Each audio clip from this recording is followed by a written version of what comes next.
thought I'd have some fun. I'm making this video as part of the week of a biblical interpretation class at Houghton College. Could be a exegesis class, could be an inductive Bible study class, could be a Bible as Christian scripture class. I've taught the same thing many different places and ways, but I want to talk about the historical, cultural, situational context of a passage.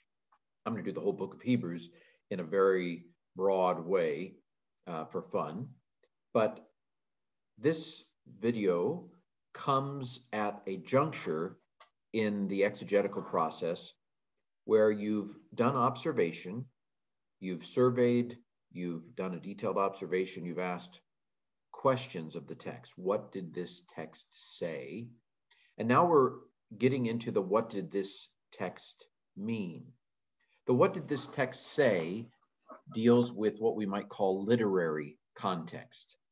Things inside the text, the world within the text, the world inside the text.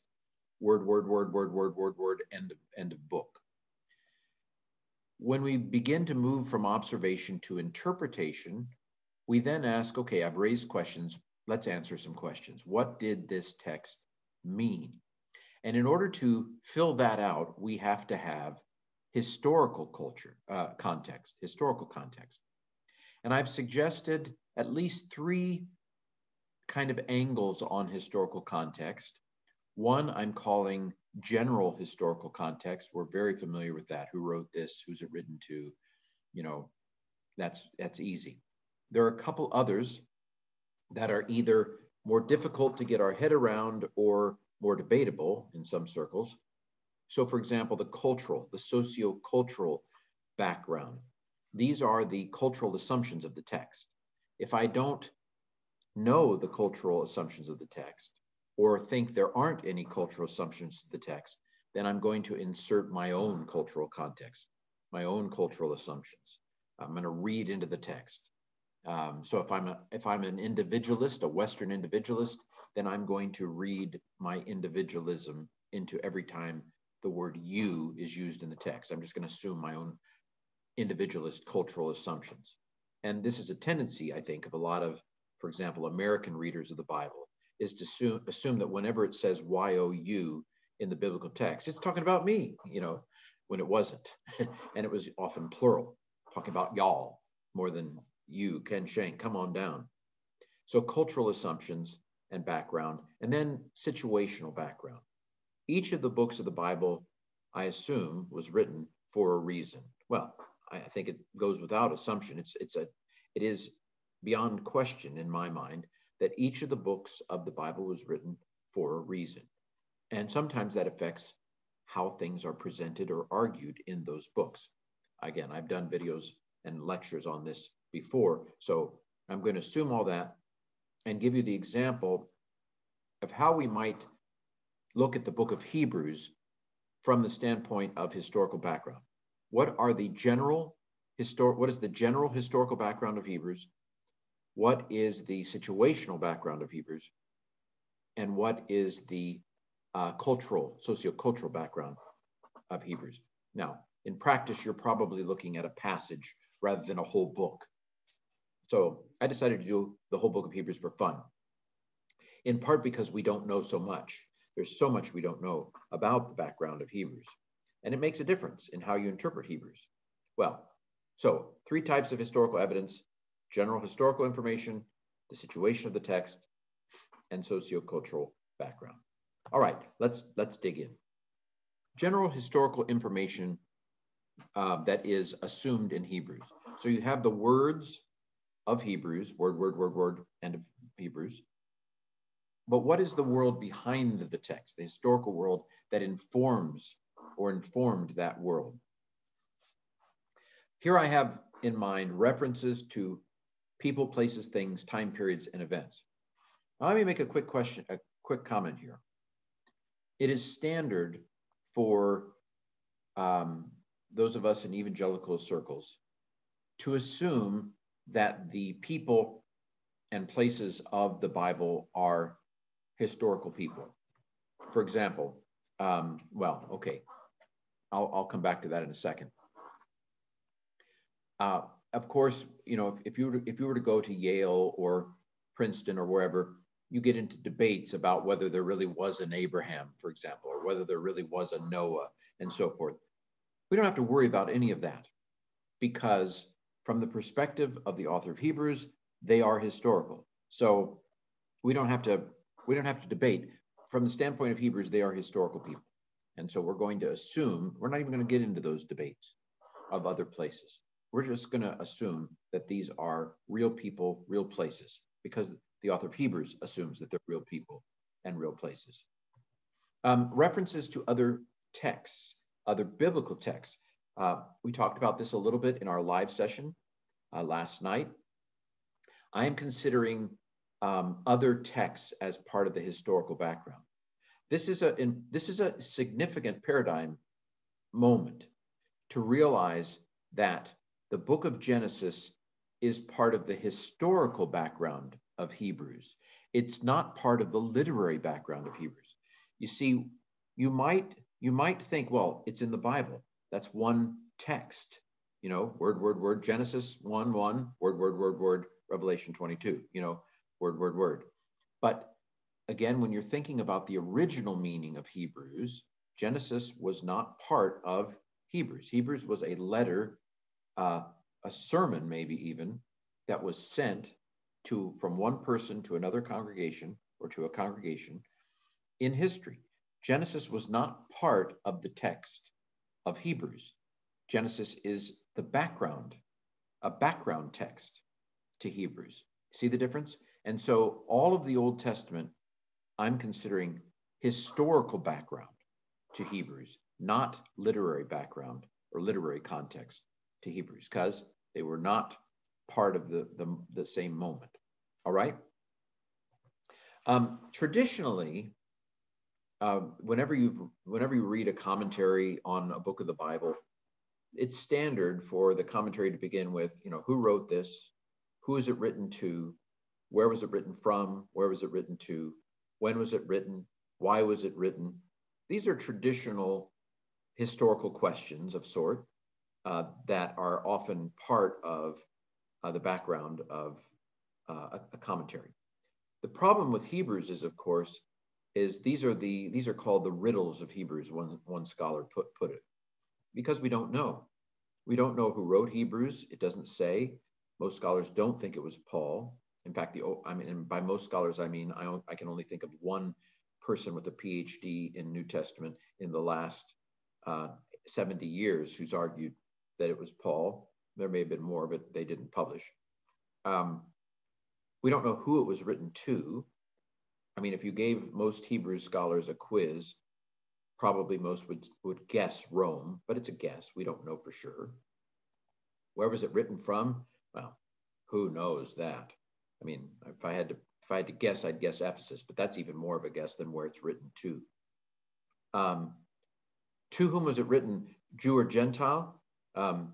Interestingly enough, there is some debate about whether the audience was Jewish or Gentile. I used to think, well, it would be ridiculous for it to be Gentiles. I mean, look at how Jewish this document is. That I now consider my previous self to be ignorant in that assumption, because I'm a Gentile and I read Hebrews. I like Hebrews. And so, the intricacy of the scriptural argument is not an argument for the audience being Jewish, because a God-fearer, would have the Galatians are Gentile, and there's intricate scriptural arguments in Galatians. Whenever a Gentile became a Christian, the Jewish scriptures became their scriptures. And a lot of them were probably God-fearers anyway, who'd been part of the Jewish synagogue before they became a Christian. So I consider that to be a naive argument. Now, my apologies if I offended you, but I consider it to be naive to think, well, the audience has to be Jewish because this is such a Jewish argument. No, not at all. Anyway, when was it written? A lot of debate on that. It largely falls down on two sides. Either it was written before the temple was destroyed, or it was written after the temple was destroyed. This is a big decision. It makes a big difference in how you take the book of Hebrews. I fall down on the side of after the temple was destroyed. But a lot of people come down on the side of before the temple was destroyed. Why was it written? Well, again, lots of debate on that. So I picked Hebrews in part because it's fun. We don't know. A lot of room for guessing, novel writing.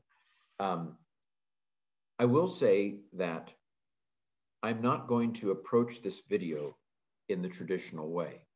I'm going to try to approach these questions. What is general historical background? What is possible situational background?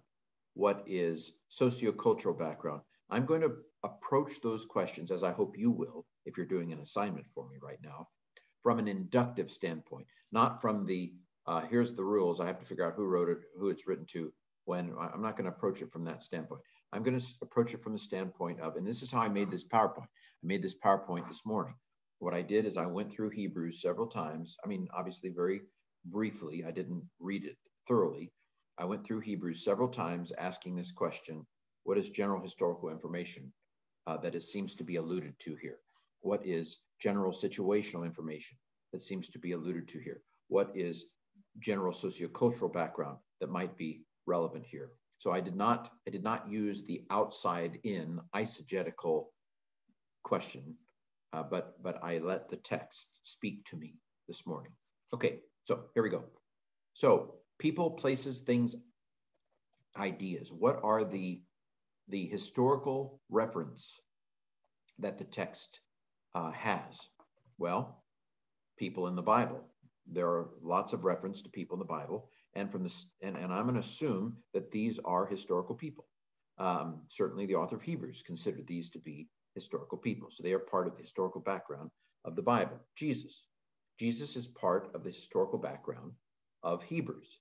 Somebody who had lived within, let's say, 50 years, I would say for sure, of the writing of the book of Hebrews, and so Jesus is part of the historical background.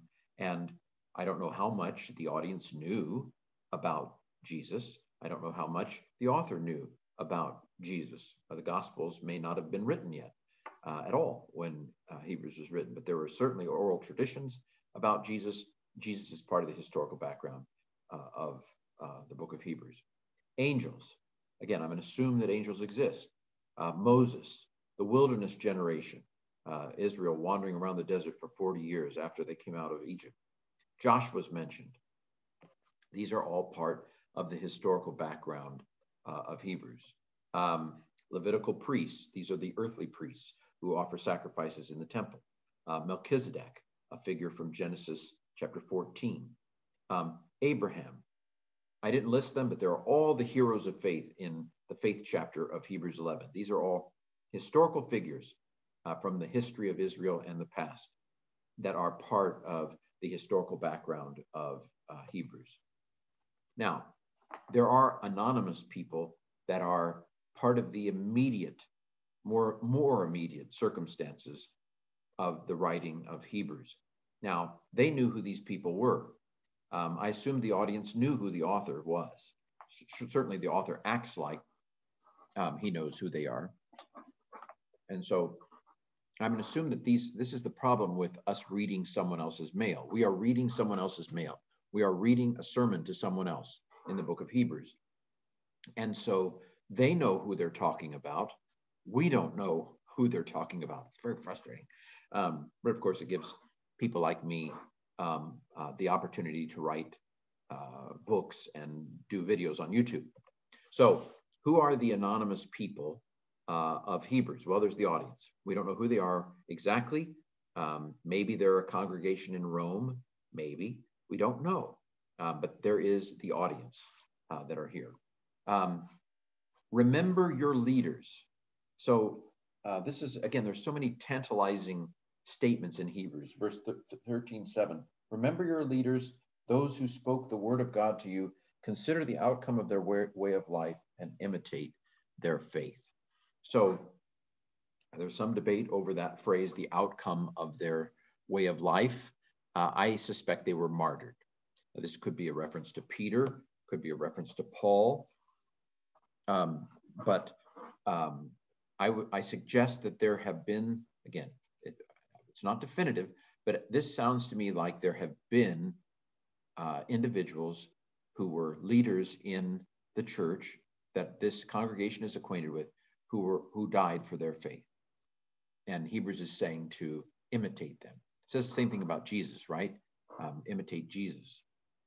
So there's some leaders that are evoked here. And there are current leaders. So the remember your leaders are the past leaders who've died, and then greet your leaders. These are current leaders. Those from Italy greet you. Again, this is a tantalizing statement. Who are those from Italy? Are they people in the place of writing from Italy? Is it being written from Italy? We here in Italy, those from Italy greet you. But it sounds like they're separate from where the author is. Could this be Priscilla and Aquila in Ephesus? Those from Italy, Priscilla and Aquila, greet you as we write back to you. It's so cryptic. It's almost like the author is intentionally being cryptic. No names have been made so that you can't hunt them down. Who knows? Another name I forgot. Let me add it real quick. Timothy. A Timothy is mentioned in chapter 13. Now, is it the Timothy we know that was the traveling companion of Paul? Could be. And of course, this is a tempting place to say that the author is Paul. Timothy's been released. I'm going to come with you. But of course, if Paul's with Timothy, I would expect he would be in prison before Timothy. So it does seem to suggest that the author of Hebrews is somebody in the Paul circle. Maybe not Paul himself, but somebody in the Paul circle as a potential author here. Author doesn't name themselves, but they do mention Timothy. Timothy is, I think, the only specific concrete person mentioned in the book of Hebrews. So these are people in the history, that is, people outside of the text. They're in the text, but they're people who existed outside of the text in history, who are part of the historical context of Hebrews. Again, making a distinction between the world within the text and the world behind the text. The world within the text mentions Timothy, but it's referring to somebody who's outside the text. Timothy, the real person who is in the historical world behind the text. Okay, so places that are mentioned in Hebrews that are part of history, the historical background. Well, the right hand of God. Heaven is not in Hebrews, but it's mentioned in Hebrews. I assume that there is a real heaven and that Jesus is really in heaven, that Jesus is really at the right hand of God. Maybe that's a metaphor, but whatever that means, it's a place and Jesus is there. The heavenly world is mentioned by several different angles in Hebrews. The true Mount Zion, which is the same thing, I think. The heavenly Jerusalem is mentioned. The heavenly tabernacle it either is heaven itself or it is a structure in heaven. Could be a metaphor for the throne room of God. These are things that aren't entirely clear, but these are places, historical places, because they're outside of the text. They're in the world behind the text. They're not just mentioned in the text, in the literary context. They are part of the historical context of Hebrews. Then, of course, we have the earthly Mount Sinai. We have the earthly sanctuary that was the temple. We have the earthly Jerusalem. These are places outside the text that are mentioned in the text. The wilderness of the Sinai desert. Hebrews mentions entering into God's rest. Now we can completely spiritualize that, which is, I think, where we end up. But it seems to me that Canaan land, I didn't put the promised land, I didn't put Canaan land because Hebrews doesn't use that language, but Hebrews does talk about how we enter into his rest, and Joshua did not give them rest. So it seems to me that rest is, at least in part, an allusion to the promised land that Joshua led Israel into. So that's a place, Canaan land. I already mentioned Italy, which was a real place, still is, mentioned in chapter 13, verse 24. So what about events? Characters, settings, events, the three features of a story. Well, the most important event, I think, in Hebrews, I didn't mention the creation, it is alluded to in Hebrews, but the most important event in Hebrews is the sacrifice, offering, ascension, entrance, seating, and exaltation of Jesus. These are, perhaps distinct events. The sacrifice and offering of Jesus, there's debate in Hebrew circles whether these are distinct things. The offering may be Jesus taking his blood into heaven, whereas the sacrifice could be the death of Jesus on the cross. There are debates about these things. Both of these languages are used. This language is used in Hebrews, I believe. Ascension, he passes through the heavens. Entrance into the Holy of Holies. Seating at God's right hand. The exaltation of Jesus to God's right hand. These are all associated events that are mentioned and in the book of Hebrews. And of course, the one offering of Jesus is a central salvific event in the history that Hebrews talks to. These are part of the backstory of Hebrews, the background in history to Hebrews as a text. The giving of the law through angels to Moses is an event. The wilderness wandering, these events are alluded to in the text. They're part of the history behind the text. There are many old covenant speakings. The first verse of Hebrews, in many and various ways, God spoke formally through the prophets. There's only one definitive speaking through the Son, many in the old covenant. Endless sacrifices by countless priests. Hebrews makes a contrast between the many of the past and the one of Jesus, the definitive one of Jesus. But these are events in the historical background of Hebrews. They were done before Hebrews was written, right? All of these things had taken place before Hebrews was written. Countless acts of faithfulness by saints in Hebrews 11. These are all historical events that are behind the text. They all happened before the text of Hebrews was written. Now, when we get to the situation of Hebrews, the audience events become very important. Events that are not really spelled out very well in Hebrews, but they are alluded to. For example, we read in chapter 10, 32 and 33. This is also alluded to, I think, in chapter 6 of Hebrews. But the audience has undergone persecution before. Part of the historical background to Hebrews are the sufferings of the congregation itself in the past. They are currently experiencing the discipline of the Lord, Hebrews 12. We don't know exactly what that means, but it's very elusive. It's like you need a decoder ring to read Hebrews. They knew. We don't know for sure. A very important previous audience event, if I'm interpreting 13:7 correct, is the martyrdom of some former leaders. I don't think they have to have been local leaders. They could have been global church leaders, Catholic leaders of the Church Catholic, Universal Church. Somebody's died in the past for their faith, but they've endured to the end. And of course, Timothy has recently been set free from prison. So that's a very recent event, but it happened before the book of Hebrews was written. And so it's part of the historical background and historical context. Historical context can be contemporaneous with the writing as well. The current situation, it's outside the text though. It is if you think of the text as having a sense, this is the reference outside the text. All right. Ideas. There's a ton of scriptural references. So these are ideological references outside of the text, behind the text, before the text. There are possible engagements with other thought worlds. This gets really debatable in Hebrew scholarship. So, for example, to what extent does the book of Hebrews engage apocalyptic thinking or Middle Platonic thinking? Other backgrounds have been suggested from time to time.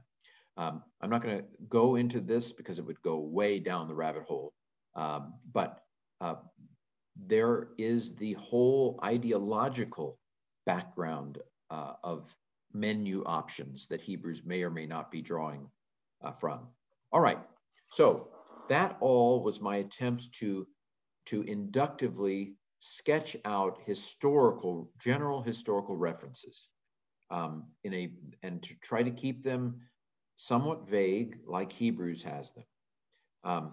Now, so second, what are some possible situations behind the writing of this letter sermon, maybe called Hebrews? Well, we don't know for sure. And this is where, again, scholars write their books and we have our debates and we present papers. But in the end, we don't fully know what the situation of the writing was. The meaning is underdetermined, as I've said. So is persecution ramping up? I kind of think so, because you have that allusion to previous persecution, and then you have the mention of the discipline of the Lord in Hebrews 11. At the very least, you wonder if they think persecution is ramping back up. Have they undergone a kind of endurance exhaustion? Are they tired? Man, I've been running for so long. We faced persecution before and we made it, but man, I don't know if I can do this again. Do they have endurance exhaustion? In which case, Hebrews 11, the heroes of faith, look at the people in the stand. Look at the people. Look at Noah. Look at Abraham, Moses. They're cheering you on. Keep running, keep running, keep running. Let us run with patience the race that is set before us. You can make it. Endure the discipline of the Lord. Lift up your feeble knees, your weak hands and weak knees. Buck up, little camper. Keep going. Are they undergoing endurance exhaustion? Hebrews 12, you've not yet resisted to the point of blood. What are you complaining about? But this is a possible part, or at least they fear persecution is about to ramp up. I would say that the Jerusalem temple in some way surely stands in the background. Now, it is true that Hebrews never mentions the temple explicitly. It talks about the wilderness tabernacle theoretically, like Philo does. But I don't think we can seriously doubt that the purpose of talking theoretically about the tabernacle, the purpose is surely to process something in relation to the Jerusalem temple. The problem is that we don't know exactly what the issue is. They seem to be worried about atonement. Hebrews says Jesus is the definitive atonement. The blood of bulls and goats could not take away sins. So if Hebrews was written before the temple was destroyed, it's a pretty controversial book. If it was written before the temple is destroyed, then it's basically telling Christians, don't rely on the temple. You don't need the temple. The temple isn't actually effective. The temple doesn't actually take away sins. Don't invest in the temple in some way. Now, if Hebrews was written after the destruction of the temple, which is the way I lean, then it has this idea of saying, why are you worried about the temple? So the temple's gone. The temple never really took away sins because the blood of bulls and goats isn't able to take away sins. Jesus was always meant to be the final and definitive sacrifice. So don't worry about the fact that the temple has been destroyed. That's the way I go. Are they tempted to return to mainstream Judaism if they're Jews? Like, I'm not sure I'm getting atonement as a Christian. The synagogue is going to kick me out. I need to go back into the synagogue so that I can get atonement. That would be one way of looking at Hebrews. I've gone the other way, that this is a group of Gentiles who is in danger, as Hebrews put it, of turning from the living God, of turning away from Yahweh altogether, and abandoning Christian Judaism and Judaism in general to go back to paganism. Again, we don't know exactly what's going on. It's wonderful to speculate. It's fun, but we just don't know for sure.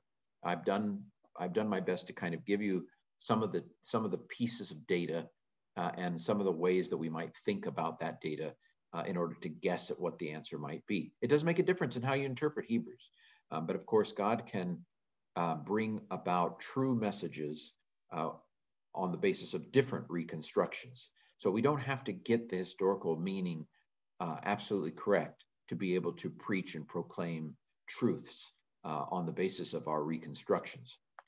And since we cannot know definitively these things, that's a good thing, right? The living word, the living spirit. All right. Lastly, what are some possible items of socio-cultural background that might be important for understanding Hebrews? Well, obviously, ancient sacrifice is heavily involved in the book of Hebrews. Paradigms of how priesthood works, these sorts of things. We don't, I mean, I've never seen an animal sacrifice, and it isn't done very much in our world today, I don't think. Sometimes in the majority world it still is, but in the Western world, we don't do sacrifices. And I think it's hard for us to understand sacrifice. We understand punishment, and so we kind of, in the Western world, kind of use a propitiation or penalty, substitution. These models, we are things that make more sense to us. I'm not sure whether we have a hard time getting our head around how they conceptualized ancient sacrifice. So, for example, I find it intriguing, this sense that the power, the life is in the blood, almost like blood is a energy source, a radioactive source. That when the high priest puts blood on the Ark of the Covenant, it powers up like Iron Man, when Thor has hit him with lightning. That blood actually is a power source that brings life. That's not the way I grew up thinking about sacrifice. But we should expect the cultural assumptions of the Bible to be somewhat foreign to us. I call this, well, I didn't come up with this phrase, a hermeneutic of suspicion, that if my interpretation of the Bible fits really neatly within my cultural way of thinking, then I might want to ask, am I really listening to the text here? Am I really hearing it on its own terms? Because it's sounding very much like what I might find on the ordinary street in America. Okay, ancient sacrifice, cultural background. Priestly paradigms. There were paradigms for priesthood. It was inherited. It was passed down from father to son. So the idea of a priest that wasn't from a descendant of Levi, this is something that would not have flown or been understood. And Hebrews 7 processes that. How can Jesus be a priest when he's not a descendant of Levi? There are assumptions there that we may or may not know. The ancient world was an honor-shame culture. There is honor-shame language in Hebrews that, if you're like me, you just read right past. Jesus endured the cross, despising the shame. Shame. What's that? How about Hebrews 10? We crucify the Son of God all over again and expose him to public disgrace. Again, these are categories that I don't automatically know about in my cultural background myself. The king is a divine representative. This is something that I think it's easy for us, maybe, to not hear the overtones of Jesus as king. For example, in Hebrews 1, the Psalms, some of the Psalms that Hebrews 1 engages were royal Psalms, and they were royal Psalms in which the king was a divine representative, the Son of God on earth. So this may be a matter of their cultural understanding that is a little harder for us to get, because we don't think of the President of the United States as the Son of God, for example. Patron-client relationships. There is a lot of misunderstanding, I think, about how ancient grace worked. I think one of the more significant works in Pauline studies in recent years has been the work Paul and the Gift, which is done by by John Barclay at the University of Durham. By the way, I mean, this is stuff, for the record, I was saying before his book. But for example, the idea that grace is entirely unconditional, that's not really true to ancient patron-client relationships. There were no formal conditions, but informal expectations, absolutely. There was also in ancient patron-client relationships a sense, there was a sense of reciprocity. It was asymmetrical reciprocity. It was not even. So the gift was always much greater than what you did in return. But there was definitely an expectation on the part of a lot of giving in the ancient world, in particular, that you boast about the person who gave you the gift. You give them honor in return for the gift that they gave you. And so the book of Hebrews is therefore not being particularly unusual in its cultural understanding when it suggests that an ungrateful recipient of God's grace should not expect to continue to receive God's grace. I mean, there's some scary verses in Hebrews. It is impossible if we fall away to renew ourselves to repentance, seeing that we crucify the Son of God all over again and expose him to public disgrace. I guess that's in chapter 6 rather than chapter 10. Chapter 10, if we continue to sin willfully after we've received a knowledge of the truth, there remains no more sacrifice for sins, but a certain fearful expectation of judgment. This is perfectly in keeping with the way grace was understood and gifts were understood in the ancient world. Hebrews has a lot of dualistic language and imagery: heaven versus earth, the heavenly sanctuary, the earthly sanctuary, the heavenly Jerusalem, the earthly Jerusalem. By the way, this is not Gnostic. There is a tendency to conflate dualism with Gnosticism that I've observed in people. Gnosticism saw the earthly realm as evil. That's not, Hebrews doesn't suggest that the earthly realm is evil. It's just a shadow. And this is where possible Middle Platonic overtones are sometimes pointed out. There is a dualism in Hebrews that I don't see how any inductive reader can deny. There seem to be layers of sky. You pass through multiple skies to the highest sky where God is. Heaven and sky, same word. So there's a cosmological construct and paradigm in Hebrews that is not the same as our universe paradigm. So that's an aspect of culture. Well, this has been a fun video for me, at least, going through some of the historical, cultural, situational background of Hebrews. And of course, we don't know a lot here. So we're doing our best making educated guesses. Historical background of Hebrews.